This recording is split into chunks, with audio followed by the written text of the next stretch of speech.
আসসালামু আলাইকুম শিক্ষার্থী বন্ধুরা, আজকের ক্লাসে আমরা দেখব কিভাবে পেন্সিল কম্পাসের সাহায্যে 60 ডিগ্রি কোণ অঙ্কন করতে হয়। সেজন্য তোমাকে প্রথমে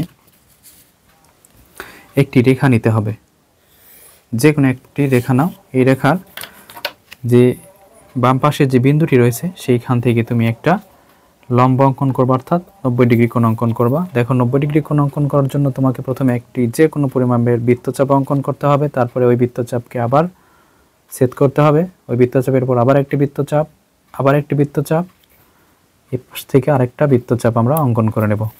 দেখো এটা বন্ধুরা, দেখো এইটা যে বিন্দুটি দিয়ে সেট করছে, আমরা সেই বিন্দুটা যোগ করে নেব একটু। আমাদের যে কোণটি এখন উৎপন্ন হলো বন্ধুরা, এই কোণটি আমরা দেখব 90 ডিগ্রি কোণ হয়েছে কিনা। দেখো আমাদের কিন্তু এটা 90 ডিগ্রি কোণ অঙ্কন করা হয়ে গেছে।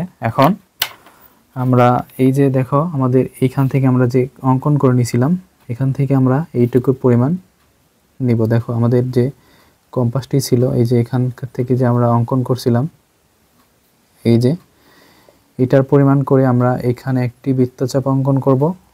এবার এই যে ছেদবিন্দু রয়েছে, এই ছেদবিন্দুতে আবার একটি বৃত্তচাপ অঙ্কন করব। দেখো এই বৃত্তচাপের উপর আরেকটি বৃত্তচাপ অঙ্কন করব। এইবার তুমি ঠিক এর মাঝখান দিয়ে তুমি এই কেন্দ্র যে আছে আমাদের, এই কেন্দ্র থেকে একটি রশি টানো। দেখো দেখো তো বন্ধুরা, আমাদের এটা 60 ডিগ্রি কোণ হয় কিনা।